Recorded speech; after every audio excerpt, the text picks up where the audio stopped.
Good morning students. आज का हमारा टॉपिक है कांजीवरम साड़ी। जैसा कि आप सभी को विदित है कि कांजीवरम साड़ी साउथ की एक बहुत फेमस साड़ी है। आप लोगों ने अक्सर सुना होगा इसके बारे में। और इस साड़ी की सबसे खूबसूरती यही है कि ये आप जैसा बैकग्राउंड में देख रहे हैं, ये अपने आप में स्वप्न से कम नहीं है। इतनी सुंदर साड़ी है। साउथ में अक्सर महिलाएं साड़ियों को ही पहनती हैं। उनका जो पारंपरिक पोशाक है वह भी साड़ी ही है।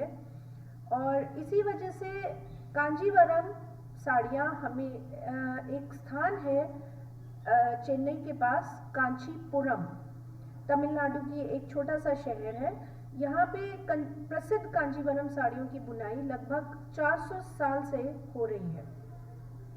और हिंदू पौराणिक कथाओं के अनुसार कांजीवरम रेशम की साड़ी कहते किद्वंती है कि कांची रेशम ऋषि मार्कंडा के वंशज थे। जो बुनकर जो चले आ रहे हैं वहाँ पर, जो कांचीपुरम में रहते हैं, ये ऋषि मार्कंडा के वंशज थे। और देवताओं को ही इसका मतलब बुनकरों का मास्टर कहा जाता था, जिन्होंने कांचीवरम साड़ी बुनना चालू किया। कांचीवरम साड़ी की बुनाई अगर हम देखें तो वहाँ के राजा थे। मैं आपको पिछली कक्षाओं में भी बता चुकी हूँ कि हमारी पारंपरिक जितनी भी टेक्सटाइल्स हैं या पोशाक हैं या बुनकरों को जो बढ़ावा दिया करते थे उस समय में, वहाँ के जो राजा होते थे और जो वहाँ के सम्राट हुआ करते थे, उन्होंने ही इन जो परंपराएं हैं बुनकरों की और जो बुनाई है, जो वस्त्रों के बारे में जितना भी से रिलेटेड, चाहे पोशाक रही हो, चाहे कढ़ाई रही हो, चाहे बुनाई रही हो का वस्त्रों की, ये सब बुनकरों को जो बढ़ावा देते थे वो होते थे वहाँ के शासक। तो तमिलनाडु के शासक हुआ करते थे। अब हमारा राज्यों में बटा है, पर पहले प्रांत होते थे। और वहाँ के जो शासक थे कृष्णदेवराय, क्योंकि उस समय जो साम्राज्य कहलाया जाता था वो जो तमिलनाडु और जो अभी हम लोग के आंध्र प्रदेश है, ये सब पहले विजयनगर कहलाते थे।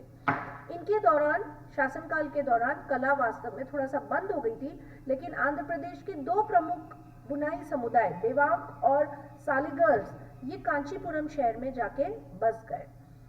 आपने कांचीपुरम के पास ही भगवान विष्णु का जो बहुत बड़ा मंदिर है, उसके चारों तरफ, मैं आपको पिछली कक्षाओं में भी ये बात बता चुकी हूँ कि जब हम बंगाल के बारे में बात कर रहे थे, बंगाल का कांथा पढ़ रहे थे, तब भी मैंने आपको बोला था, या हमने उड़ीसा की इकत पढ़ी थी, मैंने आपको तब भी बताया था कि पहले पढ़ाई लिखाई किताबों से नहीं होती थी। पहले पढ़ाई लिखाई जो पौराणिक कथाएं वो सुन सुन के बड़े होते थे, या जो वेदों को वो पढ़ते थे।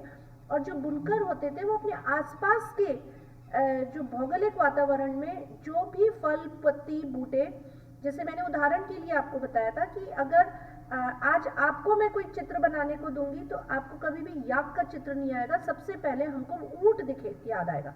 तो क्यों? क्योंकि हमारे राजस्थान से ऊंट, एक ऊंट का दृश्य हो, या आपको तोता दिखेगा, या फिर आप गणेश जी का चित्र बनाएंगे, या आप सातिया बनाएंगे, या फिर आपको पेड़ अगर मैं बनाने को कहूँगी तो आप नीम का पेड़ बनाएंगे। अगर ड्राइंग अगर आपको कहते, आपको कभी भी चिनार का पेड़ बहुत जल्दी से नहीं आएगा ध्यान। क्यों? क्योंकि आपने कभी देखा नहीं है। तो सेम बुनाई में भी होता था। जब बुनकर होते थे वे आसपास के जो शैली होती थी, परंपरा होती थी, जो उनके रीति रिवाज होते थे, और वहाँ पर जो फेमस मंदिर है उसका, जो भगवान विष्णु का जो मंदिर है, उनके चारों ओर कांचीपुरम बसा हुआ है। और बालाजी जिन्हें कहा जाता है, लेकिन वो बालाजी हनुमान जी वाले बालाजी नहीं, वो विष्णु के रूप हुआ करते थे। इसी वजह से कांचीपुरम में मूर्तियों की और मंदिरों में पाए जाने वाले शास्त्रों की छवियों को वे उकारते हैं, जो आपको अक्सर चित्रों में पूजा पाठ से रिलेटेड बुनाई में आपको चित्र मिलेंगे। साड़ियों को पारंपरिक समारोह में आप इन साड़ियों के रंगों से देख सकते हैं कि महिलाओं के लिए, विशेषकर वैवाहिक महिलाओं के लिए, ये साड़ियाँ बहुत ज़रूरी होती है।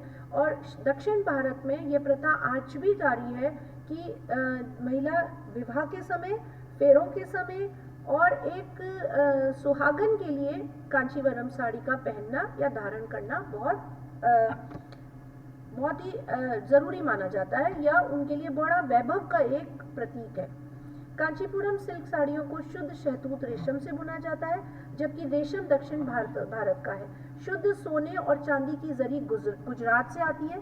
आंध्र प्रदेश और तमिलनाडु के अगर हम भारत का ज्योग्राफिकली देखें तो उससे ठीक पास में लगा हुआ है महाराष्ट्र, और महाराष्ट्र के ठीक पास में लगा हुआ है गुजरात। तो गुजरात से अक्सर ये धागा आया करता था, और हम लगातार पिछली कक्षाओं में बात करती आ रही हूँ,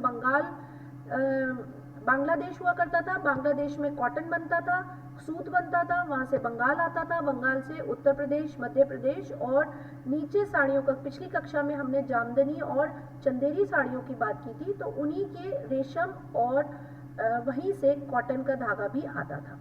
और सोने और चांदी के जो तार होते थे वे गुजरात से आते थे। अधिकतर इन धागों को पहले चावल के पानी में डुबोया जाता है, फिर इन्हें धूप में सुखाया जाता है। चावल के पानी से क्या बन जाता है इन धागों में, क्या रेशम, क्योंकि बहुत बारीक होता है और रेशम बहुत नरम होता है, तो उसको कड़क करने के लिए और भारी करने के लिए उसमें मांड, चावल का पानी क्या होता है, मांड, तो मांड में डुबो के रखा जाता है ताकि वो रेशम के धागे के ऊपर मांड चिपक जाता है और वो मोटा और कठोर हो जाता है। कांजीवरम साड़ी को कभी हाथ में लेके आप देखेंगे तो वह वजन में काफी भारी होती है, और साड़ी का वजन ज्यादा इसलिए होता है क्योंकि वे आम जनता, यानी कि सिल्क क्योंकि बहुत महंगा होता है और पूरी साड़ी सिल्क की बनी होती थी, तो पहले सिल्क की साड़ी को बनाने में 4 से 5 महीने लग जाते थे एक बुनकर को, तो नेचुरली उसका खर्चा निकालने के लिए उसकी क्रय लागत बढ़ जाती थी और साड़ी महंगी होती थी। धीरे धीरे आम जनता तक पहुंचने के लिए सिल्क को भारी बनाया गया, और उसके बाद ये धागा लगभग फैब्रिक को बुनने के लिए ताने फ्रेम में उपयोग 60 छेद होते हैं, जिसमें से ताना 200 धागे 40 धागे होते हैं और 200 से 50 धागे 3.5 मतलब 3000 धागे लगभग एक साथ बुनाई की जाते हैं, जिससे साड़ी बहुत मजबूत होती है। ये मैं आपको चित्र दिखाऊंगी बुनाई का, ये देखिए बैंगनी और पीले रंग में ये साड़ी बुन रही है। कांजीवरम साड़ी की एक और खासियत है कि जो इसका बीच का हिस्सा होता है और बॉर्डर, वो दोनों कंट्रास्ट होते हैं, विपरीत रंग। आप विपरीत रंग यानी जो ऑपोजिट कलर्स होते हैं कलर व्हील के, यानी कि कंट्रास्ट कलर्स, लाल के साथ हरा होगा, बैंगनी के साथ पीला होगा, ऑरेंज के साथ नीला होगा, ऐसे चटक रंगों का प्रयोग किया जाता है। दक्षिण भारत में अधिकतर लोग बहुत ब्राइट कलर्स का उपयोग करते हैं, और जो वैवाहिक जीवन वाली जो मतलब में एक चटक रंगों का वहाँ के लोगों का जो महिलाएं हैं वो अक्सर बहुत ब्राइट कलर की साड़ियाँ पहनना पसंद करती हैं। अभी मैंने आपको पिछले चित्र में दिखाया कि जो बीच का रंग है वो बैंगनी था, डार्क कलर था, और पल्लू और बॉर्डर वे दोनों अलग रंग के थे।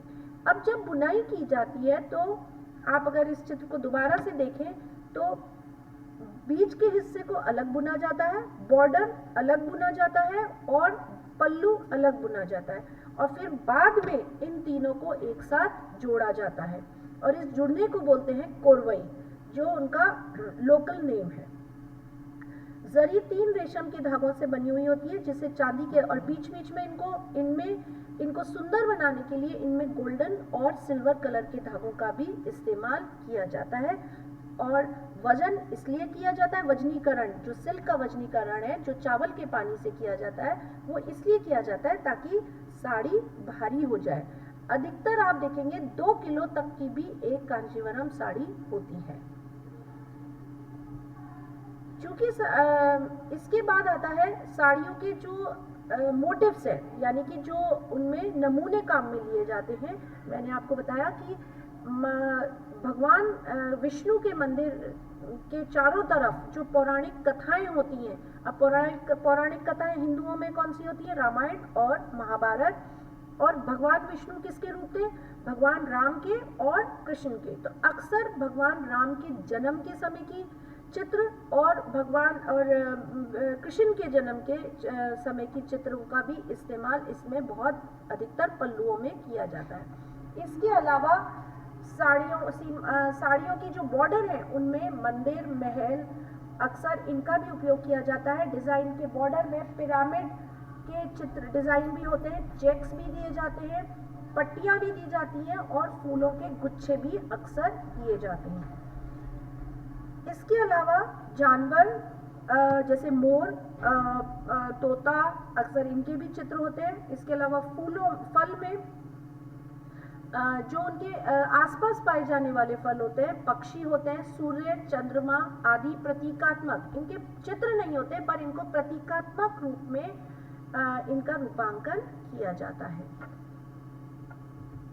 जैसे आप उदाहरण के लिए मैं आपको देखो बता रही हूँ, इस चित्र में कितना सुंदर ये पल्लू बनाया हुआ है, गोल्डन जरी से बनाया हुआ और बीच में रेशम का काम है। और इसमें आप देख सकते हैं कृष्ण जी का बाल रूप इसमें दर्शाया गया है।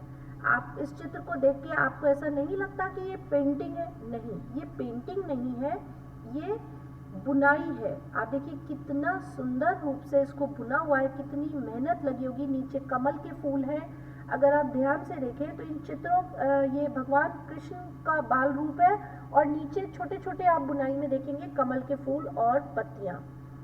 और बॉर्डर अगर आप साइड में ध्यान से देखें तो गोल्डन बॉर्डर में बांसुरी बना रखी है और बांसुरी के साथ साथ तोता और अलग अलग विभिन्न रूप के विभिन्न रंग के फल और फूलों के चित्र हैं। कांचीपुरम साड़ी विशेष रूप से, क्योंकि आपको अब हमारे राज्य बटे हैं, पहले हमारे क्या हुआ करते थे, प्रांत। कल की कक्षा में मैंने आपको जब जामदनी साड़ी पढ़ाई थी और आपको इसकी ग्वालियर के पास साड़ी पढ़ा रही थी, जब मैं आपको मध्य प्रदेश की साड़ियों के बारे में पढ़ा रही थी, तब मैंने आपको बताया था कि महाराष्ट्र और मध्य प्रदेश आपस में जुड़े हुए प्रांत हुआ करते थे और मराठाओं का वहाँ राज होता था। और इसी वजह से साड़ियों की लंबाई क्या होती थी, 9 गज, क्योंकि वो लांगदार पहनती थी। तो यही सिल्क की साड़ी वहाँ आंध्र प्रदेश और चेन्नई से जो कांजीवरम की साड़ियाँ होती थी, इनको भी मराठा महिलाएं बहुत शौक से पहनती थी। इसी वजह से ये साड़ी 9 गज की होती थी। लेकिन धीरे धीरे व्यावहारिक रूप से अब 9 गज की साड़ियाँ, क्योंकि वजन में बहुत ज़्यादा होती थी, तो इनको 6 गज की भी बनाने लग गए। और पहले जो ओरिजिनली जो सोने और चांदी के असली काम की असली जरी के धागे को इस्तेमाल किया जाता था, अब आर्टिफिशियल जरी के धागे, सोने और चांदी के आर्टिफिशियल केमिकल से भीगे हुए धागे काम में लिए जाते हैं। ये देखिए कांजीवरम साड़ी का एक और रूप है जिसमें येलो और रेड और ग्रीन और गोल्डन बॉर्डर, इसमें पल्लू गोल्डन बॉर्डर है और गोल्डन ही पल्लू है। ये कांजीवरम साड़ी का एक बहुत अच्छा उदाहरण है जिसमें बॉर्डर प्योरली गोल्डन बना हुआ है। आप 2-3 चीज़ें इसमें बहुत ध्यान रखेंगे जब आप इसे पढ़ेंगे।